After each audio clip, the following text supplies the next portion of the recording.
So I'd just like to introduce Brent James. He is a consultant urologist by background, who's done so much more. He's the Chief Quality Officer and Exec Director at Intermountain Institute of Healthcare Delivery Research, and he's going to give us some of the introduction to the sorts of ideas and thoughts, and I hope the ambitions that we in this institute can have. So please give a good Yorkshire welcome to Brent James.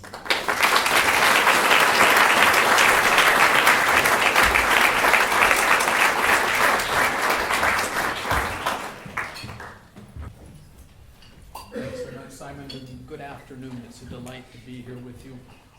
The best way I know to introduce this is to tell a bit of a story. The year was 1986. I was a professor of biostatistics at the Harvard School of Public Health. My clinical appointment was at the Dana-Farber Cancer Institute, surgical oncologist originally. I was over GI tumors for the largest multi-center randomized controlled trial group in the world, Eastern Cooperative Oncology Group, about 450 hospitals across North America and Europe, including South Africa, interestingly. We had about 100 randomized trials going at any point in time.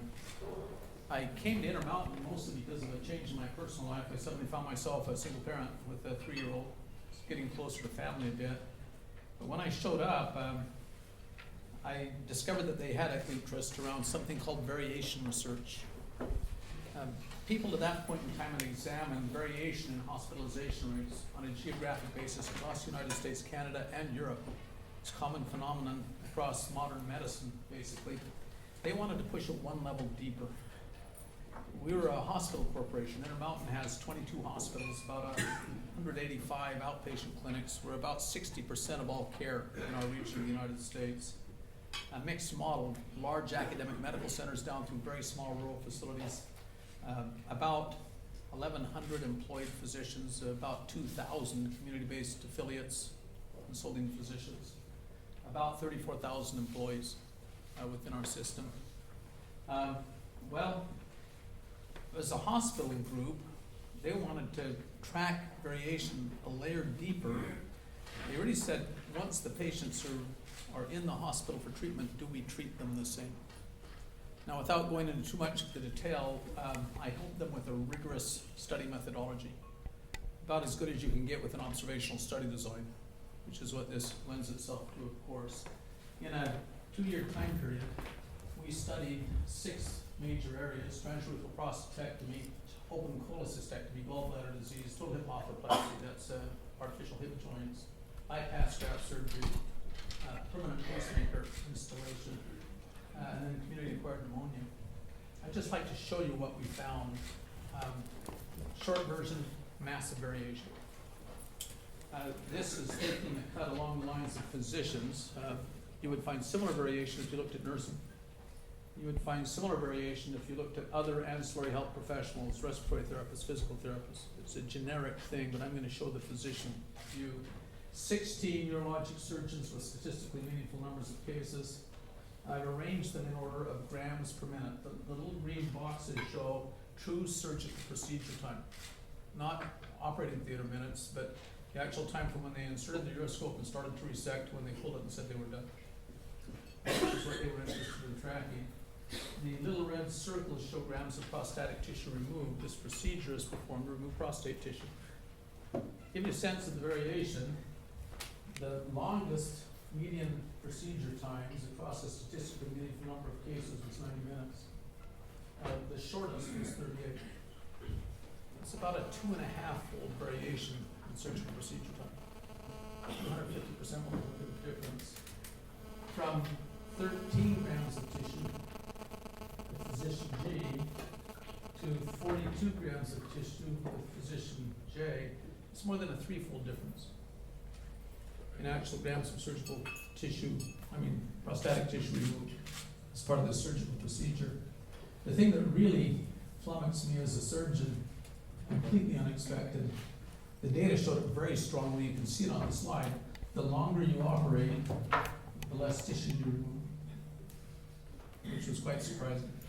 We tracked this down to its root causes just in passing. It turns out it's some of the surgeons had the ability to tell how close they were to the capsule of the prostate by changes in the tissue. I kind of think of it as histoanatomy almost. and they would tend to cut very rapidly until they got close to the capsule and kind of clean things up and be done. Those were the fast people. The slow ones tended to nibble. They couldn't recognize the difference. They were quite concerned about dissecting through the prostatic capsule and surrounding organ structures. So they were much slower. They're kind of nibblers around the thing. Now, the reason we laid the data out this way, grams per minute, we were tracking a major clinical outcome. It was reobstruction of urinary outflow. The purpose of this procedure is to restore urinary outflow for men who suffer something called benign prostatic hypertrophy. Enlargement of the prostate gland happens with age, can make it so that they can't urinate. And that's the purpose of the procedure. Some of them reobstruct. And we've measured that at 1 year past the original procedure, those who required a repeat operation because of urinary obstruction. It concentrated in these 3 surgeons and showed a very high statistical association with grams per minute. Truth is that there was an obscure article in the urology literature that indicated this was happening, and we confirmed that finding with this. The actual cause of the obstructions, that major complication, the nibblers dissected too close to the urinary sphincter. There's a similar change in tissue as you get close to the urinary sphincter. They dissect too close and scar the urinary sphincter. That was the cause of the obstruction. We were tracking not just clinical outcomes, but also cost outcomes. Now, one of the real advantages of Intermountain, they have what's called an activity-based costing system. So at a very granular level, on a patient-by-patient basis, we can measure true cost, true resource consumption for each case that we treat. These reflect clinical decisions. Well, on the cost basis, massive variation in cost as well. Physician M was spending $1,164 hospital dollars to get a good outcome on a standard case. Age was high now, $2,233, roughly twice as much resource to accomplish the same result on the same patient, carefully statistically balanced. Oh, this was typical across all 6 conditions that we measured to see that twofold difference.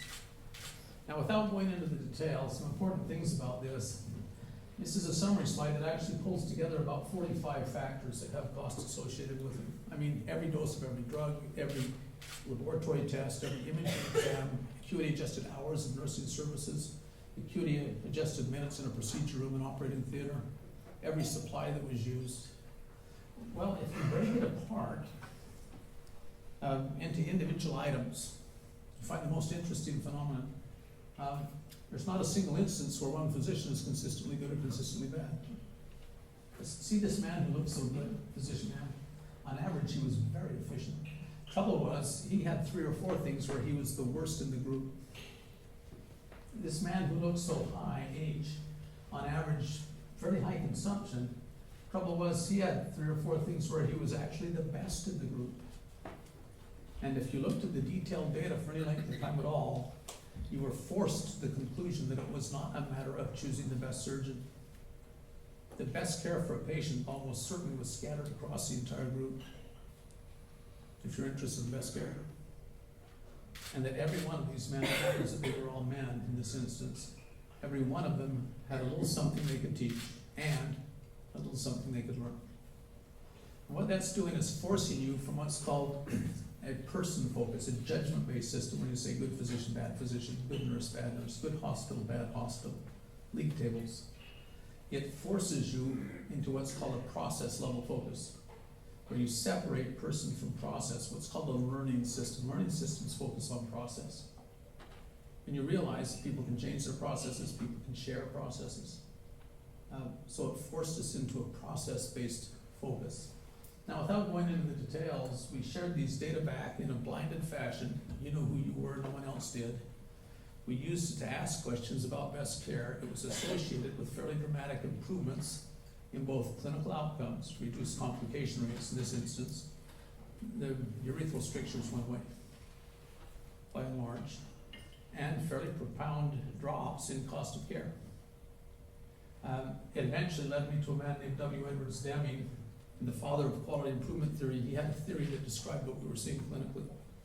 So we were a bunch of clinical researchers who stumbled into quality theory by accident, just following the data, where the data led. That's what happened to us.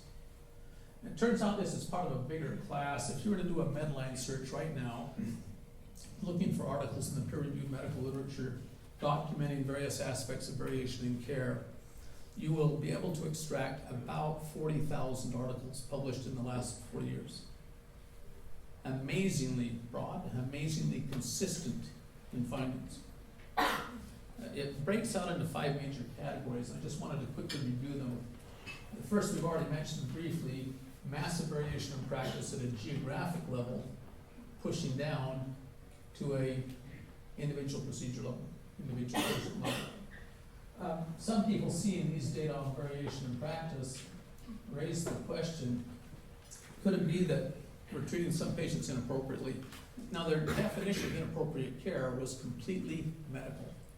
Care was judged inappropriate if the risk of the treatment to the patient outweighed any potential benefit. Now, this among professions upholds our primary maxim, first do no harm. So they're looking for instances where we put patients actively in harm's way on net. Shouldn't have been done. 2 major classes of findings came out of this work, fairly extensive research literature again. The first is inappropriate care does not explain geographic variation.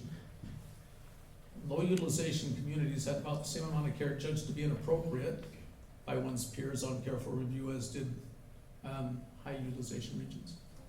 Not a strong association. The second was much more troubling.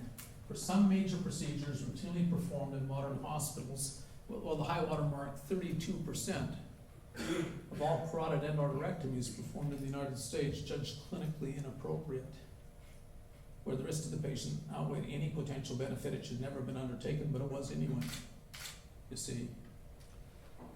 If you think first problem, it implies that we don't know what we're doing as professionals, this geographic variation, that we don't know what works. This was far more damning. The idea that a third of the cases we actively put people in harm's way.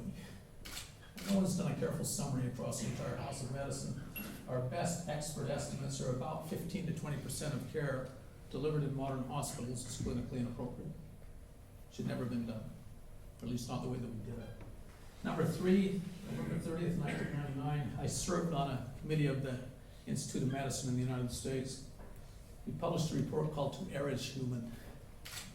That's where we estimated between 44,000 to 98,000 US citizens die each year in hospital, where the cause of their death was not their underlying disease, but the treatment they received, all hospitalized. And where 2 independent physician reviewers agreed separately that it was completely avoidable. It means that healthcare delivery is somewhere between the 4th and 6th most common cause of preventable death in the United States. Oh, by the way, we've had similar studies done in this country, and your rates are no different from ours. When we published that report, we knew that we were estimating very conservatively. We'd done an evidence review and found about 60 major articles. We were trying to be conservative. Subsequent research has shown that we were. Just recently, a report in the United States says that the real number for the United States is about 200,000 preventable deaths per year, which means that healthcare is the 3rd most common cause of preventable death, just in hospitals. Now, on that, we achieve a world of good, and that's easy to demonstrate. The risks of this are far outweighed by the benefits. The second half of that report, though, To Err is Human, we pointed out that we knew methods by which you could dramatically reduce the injury rates and still preserve all of the benefit. That was the point. We could be much better in terms of patient safety. Number 4 on the list, we called these injuries of commission, where the care actively harmed. Injuries of omission, that's where we have strong evidence of benefit. Usually strong randomized controlled trial evidence of benefit. And people just ask, how well do we execute? How often do we do these things that we know work? Indeed. Well, it turns out that we do it correctly. This is Beth Maldin's work, ran primarily by a number of other researchers. We managed to execute correctly about 55% of the time for adults, 46% of the time for children. On average, we do it right about 50% of the time. Now, these are on things that we know for a fact work. They tend to be non-controversial. Just how often, how well do we execute? You know, we routinely achieve miracles in modern care delivery. If I could achieve a miracle, doing it correctly half the time, what kind of miracles could I achieve if I did it much closer to 100%? That's the idea behind it. The last item on the slide kind of got cut off, but that's okay because I have another slide on the same topic. A few years ago, a colleague and I, Dr. Lucy Sabatz, got a grant from the United States federal government to take Deming's definitions of waste in care delivery. It's a very general definition. It's anything that's non-value adding from a patient's perspective. We came up with a 6-part model.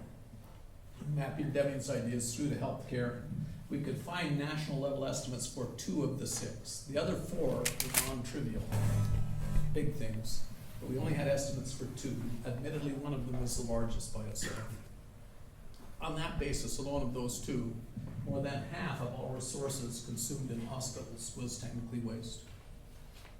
Well, wait a minute, in the United States we'll spend $2.8 trillion on healthcare delivery this year. I'm suggesting that $1.4 trillion of that is waste.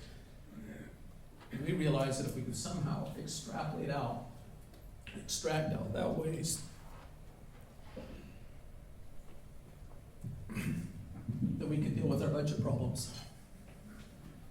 We're facing budget problems just as you are, in terms of money to care for the populations that we're assigned.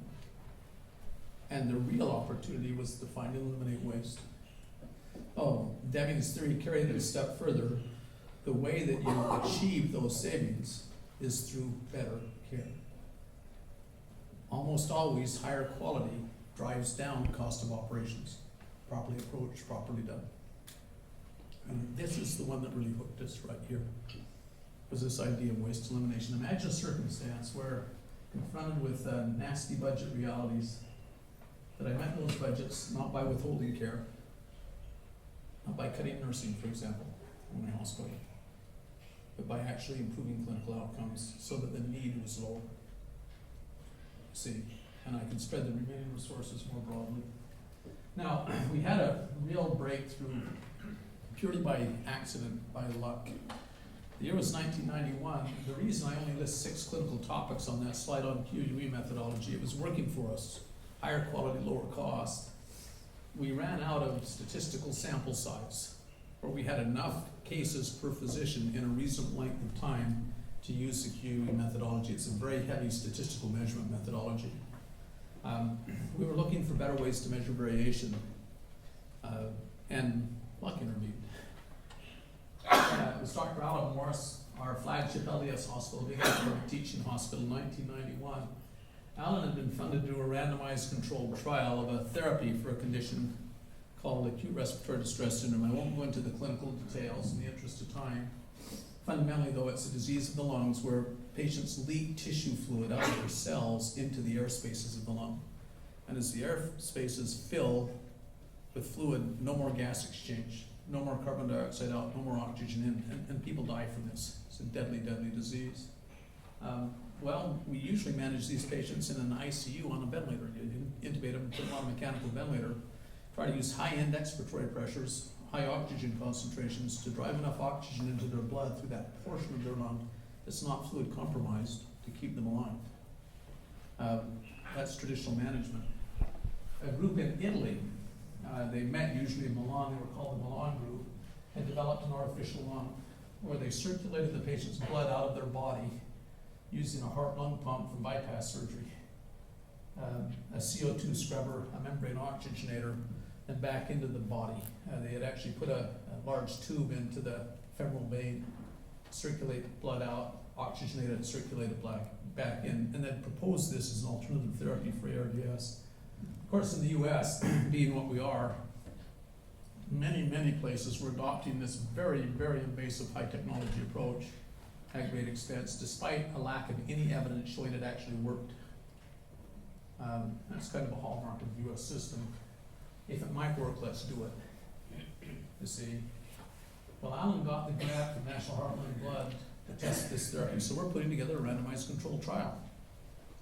What happened, though, for the first time, we examined the methods by which academic intensivists set ventilators. Now, there had been a belief that they did it about the same.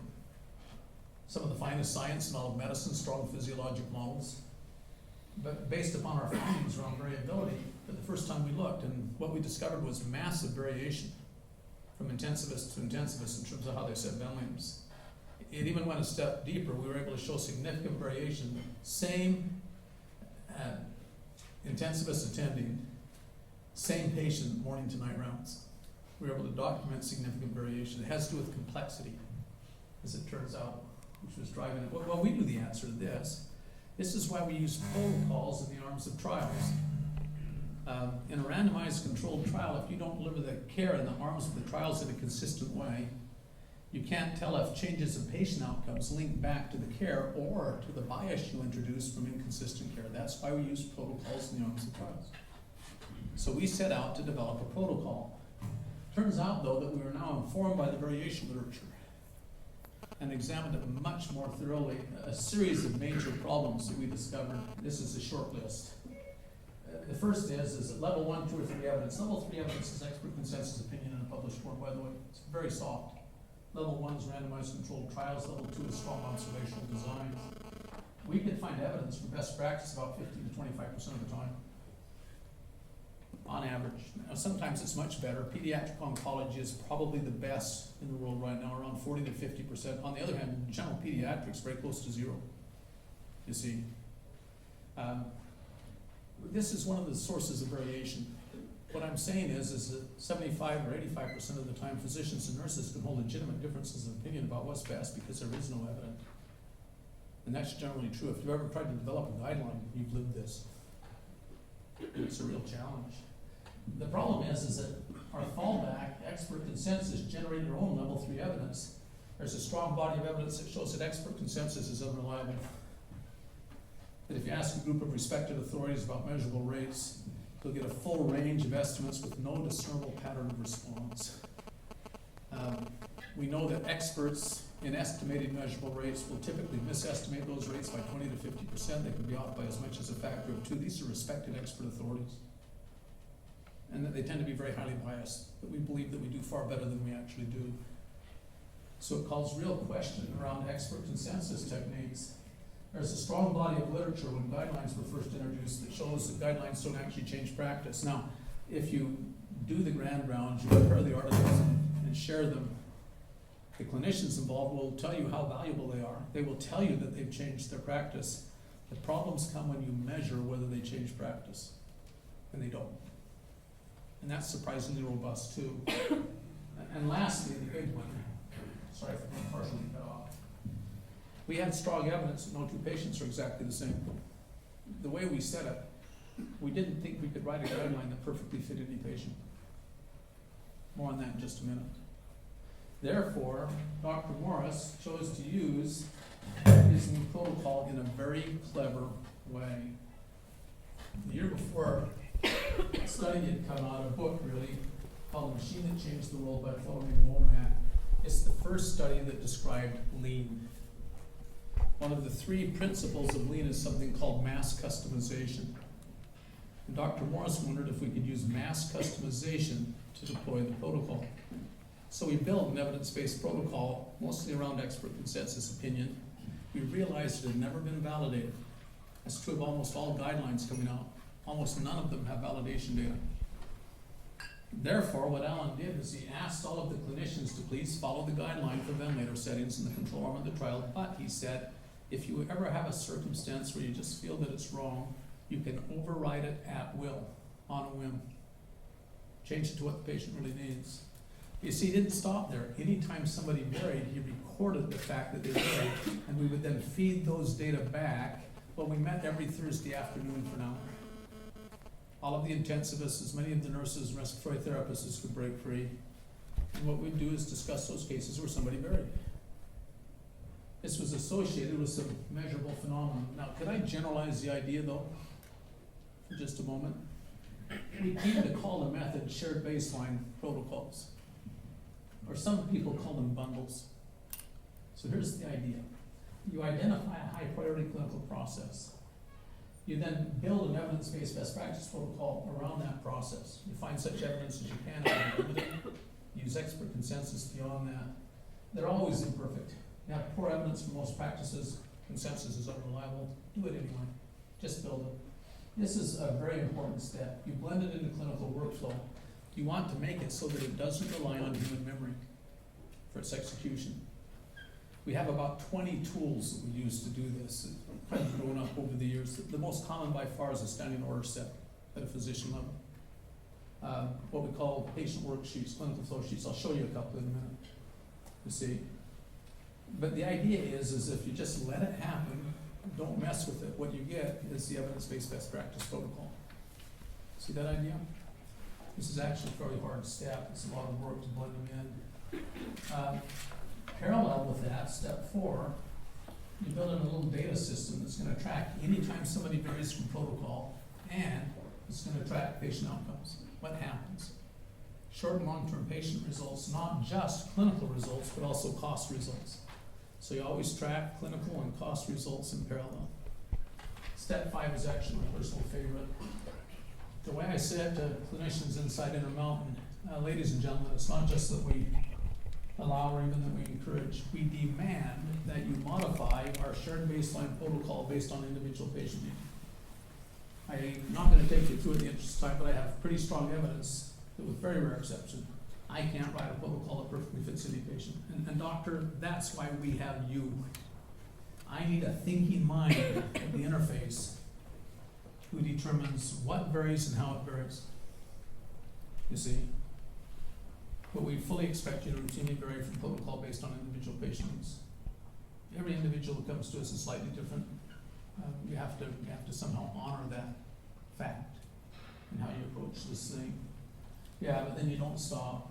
Step 6, you feed the data back. Technically, a little bit of jargon, it's called a lean learning loop. But you have an organizational structure that tracks when somebody varies and what happens, and you feed it back to the group. Now, every time we've done this, you see a very common phenomenon. The protocol tends to change. This was with ARDS. We tried it first on patient number 29 in the series of ventilated ARDS patients we were tracking. On that patient, those teams followed protocol recommendations 41% of the time. More than half the time they varied. And then we started that feedback loop. It took them 8 patients across 4 months. Well, this works in very low sample size settings. And in large ones too. 4 months later, 8 patients later, we went over 90% compliance for the first time. In that time period, they put more than 125 changes into the guideline. That has been true for every one of these things we've done. Deming talked about what he called fundamental knowledge. It's the idea that there's a difference between theory and reality. Theory is always an abstraction, it's always an oversimplification. And guidelines are based around theory. Well, how do you tune them to reality? This is the tuning process. As you tune them to bedside reality, and this has been true for every one of these things we've ever built, is that it goes through this initial tuning. The idea that you can somehow build a theoretic guideline in some central location, then push it down and demand compliance is, in the face of the evidence, it's just silly. Silly on the face of it. You'll notice we never got 100% compliance either. This protocol has now been running since 1991. It involves 16 big academic centers in the United States that are part of what's called ARDSNet, study this disease together academically. More than 100 big ICUs participate in the same protocol. We have literally thousands of patients through this thing. There has yet to be a single patient when they've been able to follow 100% of the guideline instructions. I said earlier that I've got pretty strong evidence that you can't write a guideline that perfectly fits any patient with some rare exceptions. That's what I'm talking about here. See the idea? Funny thing happened though. When we did that, survival rates for ECMO entry criteria patients, so there's a technical issue, the most seriously ill ARDS patients improved from 95% to 44%. A dramatic improvement in patient outcomes.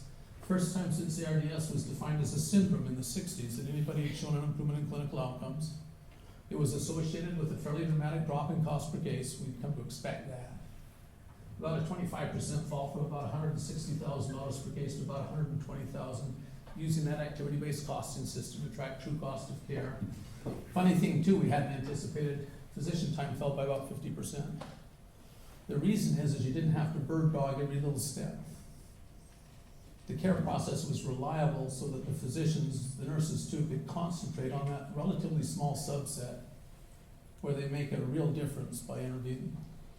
You see that idea? And the only reason that could happen is because the process was reliable.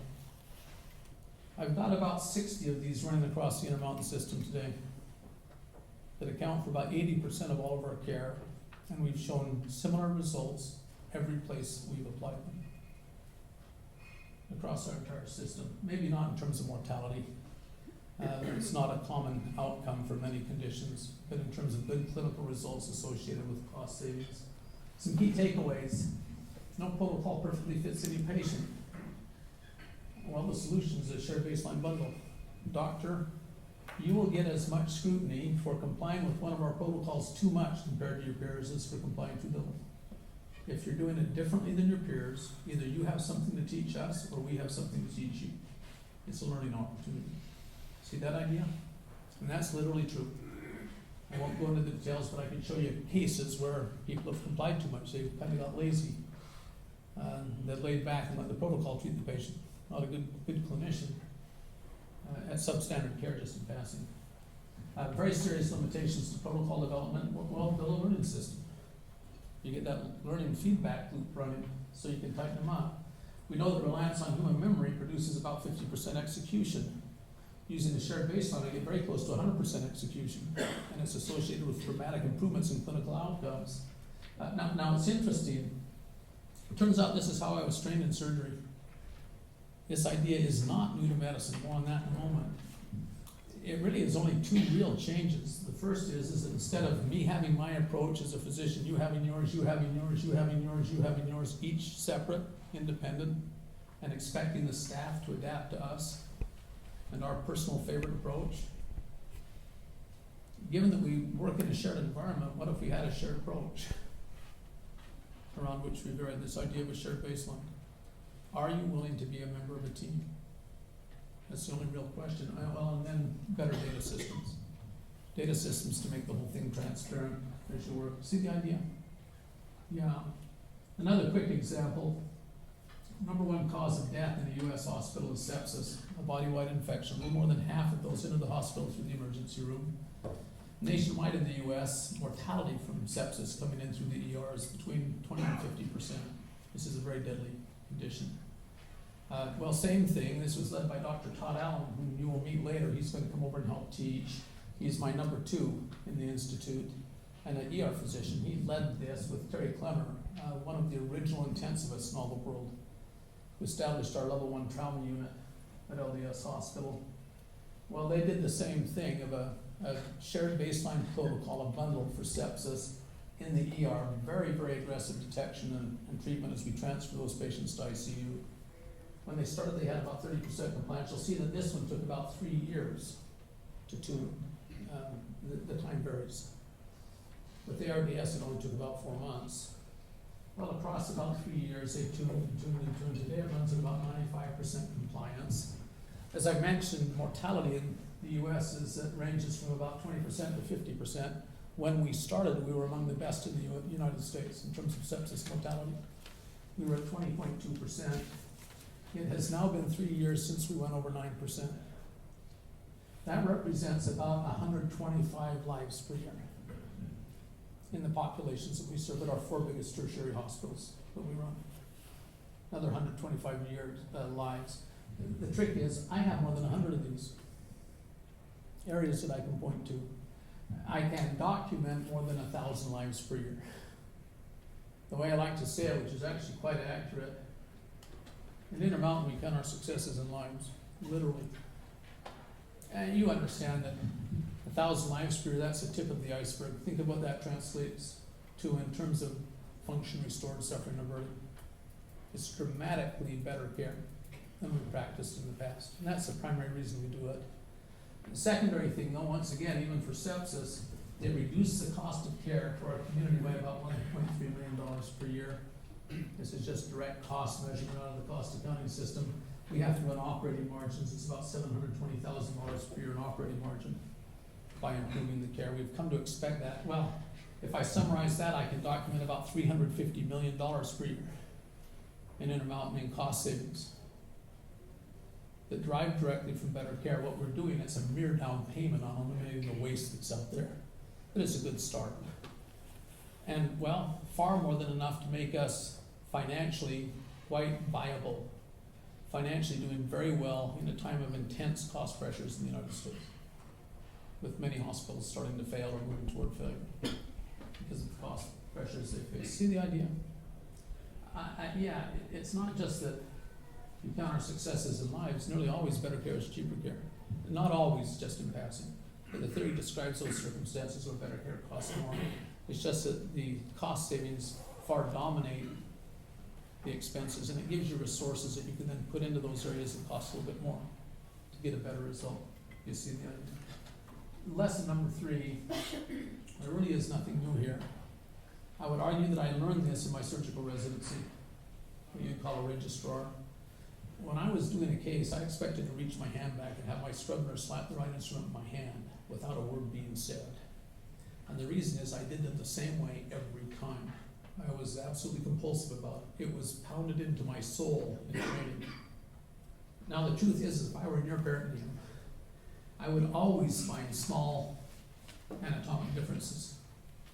Usually small, sometimes quite dramatic and large. I expected that. I knew that I would have to adjust on the fly as I worked. You see, this is not a new idea to medicine. It's been true within the profession for at least 60 years. The only difference is I had my personal approach and every other surgeon had their own personal approach, and we expected the staff to adapt to us. What if we approached it in a similar way? That's the only difference here. This really should have started in medicine. So we were talking about lean. This should have started in medicine. It matches our professional commitments so tightly. We just didn't call it out and name it. But when Lean claimed that this was a new idea in all the world, not true. We've been using it in medicine for many, many years. I talked about surgery. I watched my colleagues in internal medicine and family medicine do the same thing. Usually around they'll have a standard workup for a common condition. You see it very, very plainly. It makes things simpler. It means you don't have to remember as much. It means you're faster. And that's why we use it as a tool for dealing with complexity. Are you good with that? Do you understand that? Yeah, it's just, how to say it, re-intensifying our professional commitments as opposed to changing them in some way. That's what this represents. Can I just show you one other funny thing really quickly?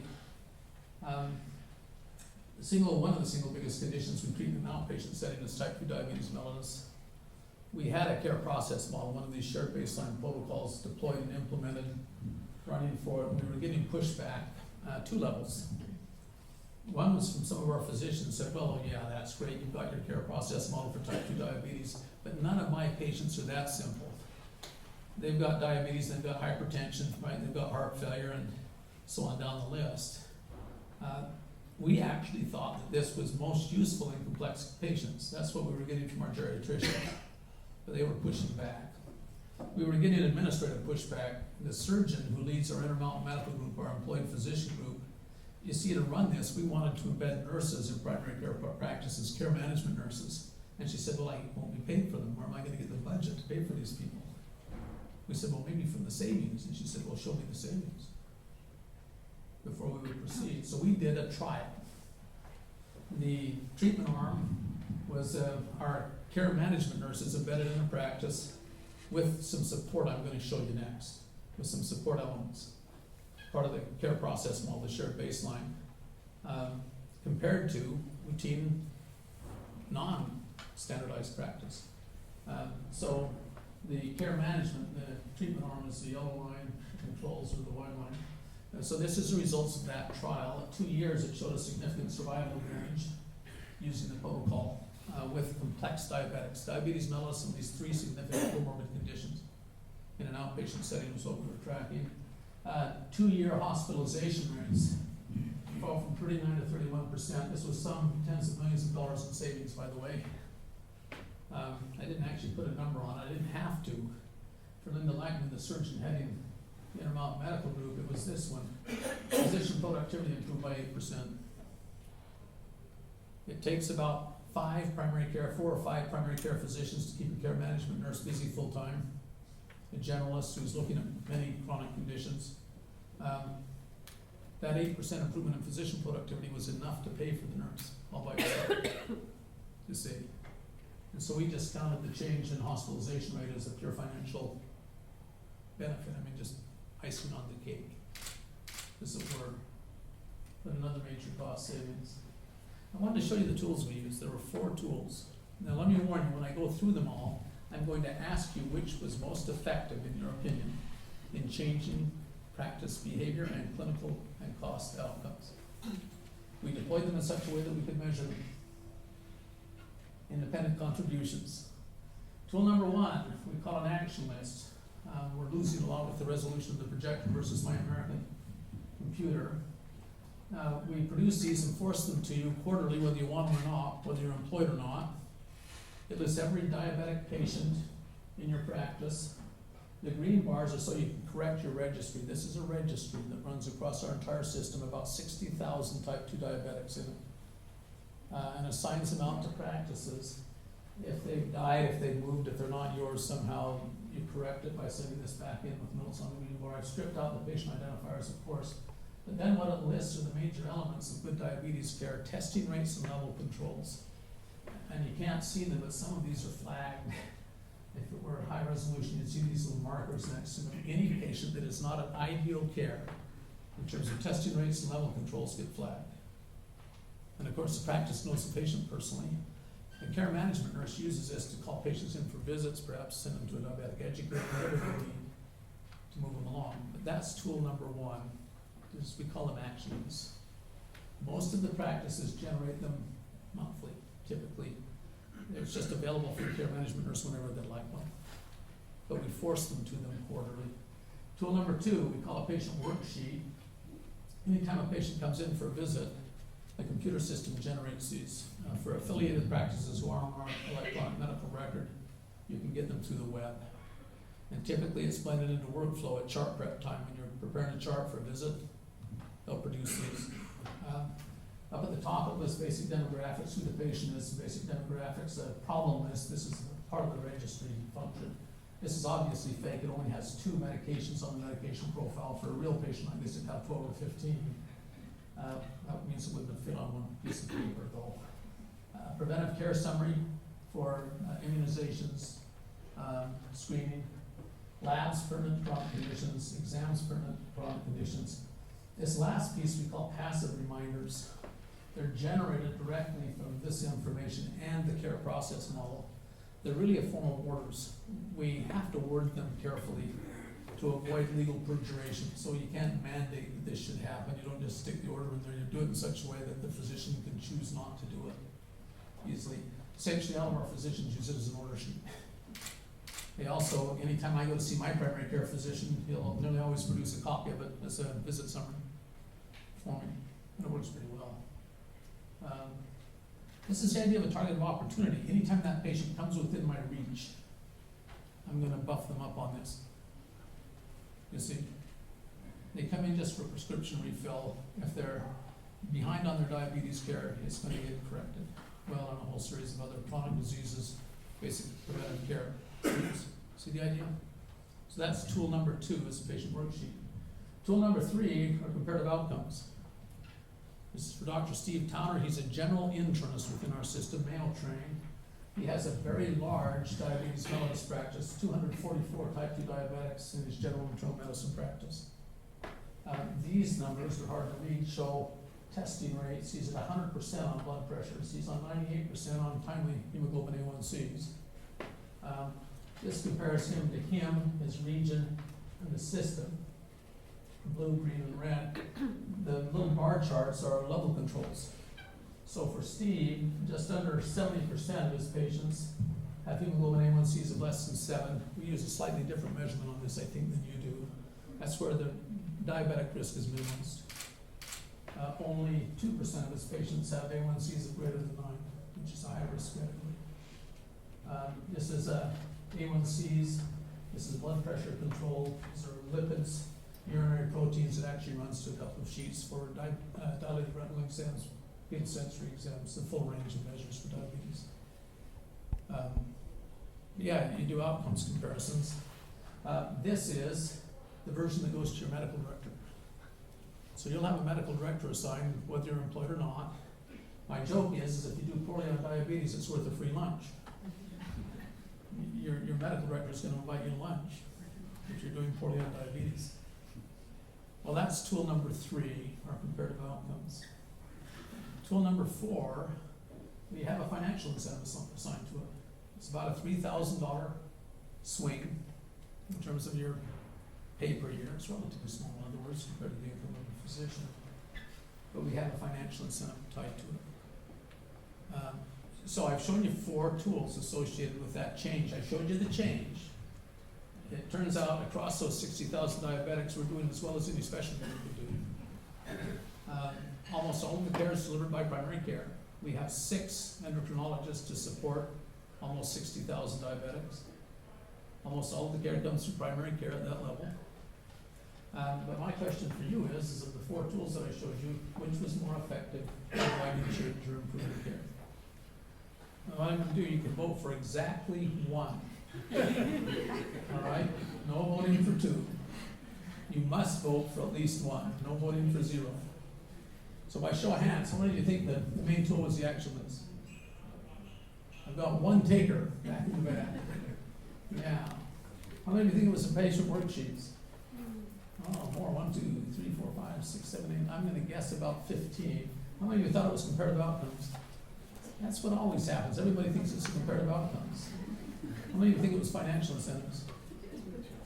About another 20. Essentially, all of the effect came from the first 2.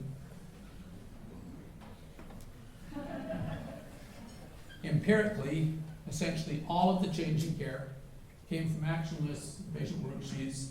They're so similar in impact size that I can't really distinguish them. I can flip the order. All right.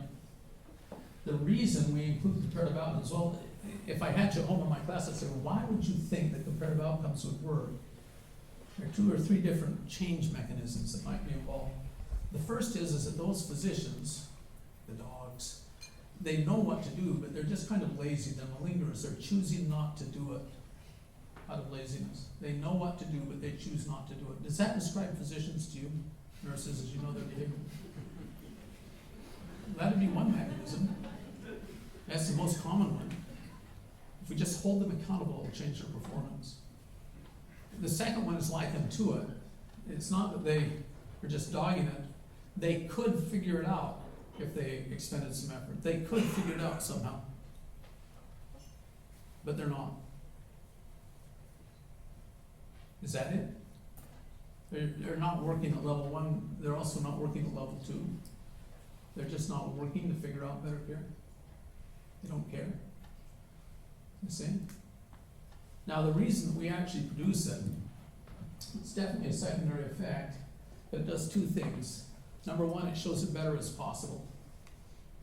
You look at somebody like Towner, he's one of the best in our system, and they're phenomenal results, frankly.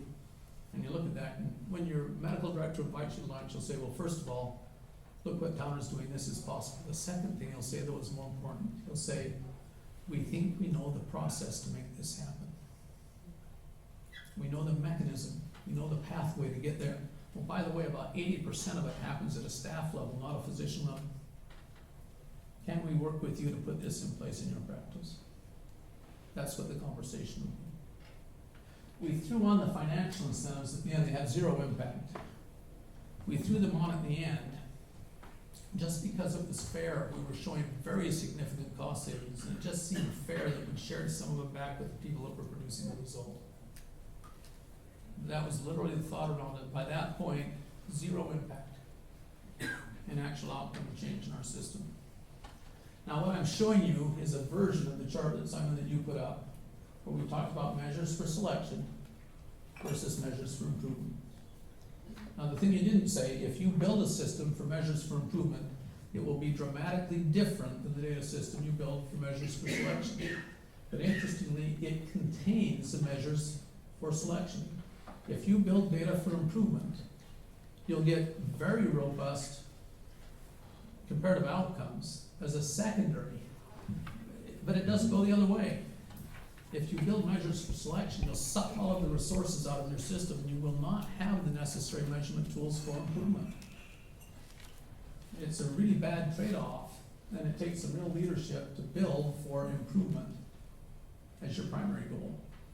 That's one of the things that we did well at Intermountain. We didn't make ourselves enemies of the physicians and nurses. It wasn't our job to hold them accountable, crack the whip, get those malingerers to show up and work. We wanted to figure out how to make it easy to do it right. The best tools blended in the background workflow so smoothly that the clinicians using them never even notice they're there.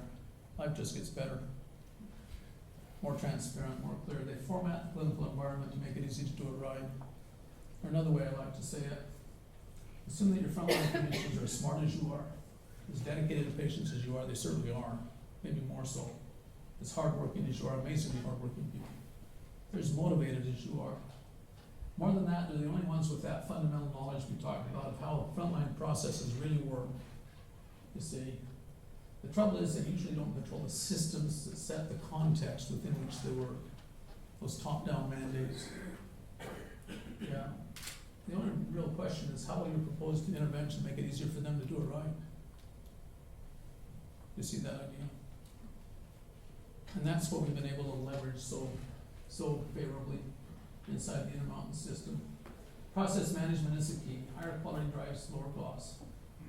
Under budget-based financing, all of those savings extend the resources available to the care delivery group. Now you'll have to watch out. There'll be a tendency for the politicians to try to pull back resources based upon your excellence and give them to the people who do poorly in other parts of the trust or other trust systems. So you'll have to think about that in advance a little bit. More than half of all the resource savings will take the form of unused capacity. What you'll do is free capacity to deal with your queues.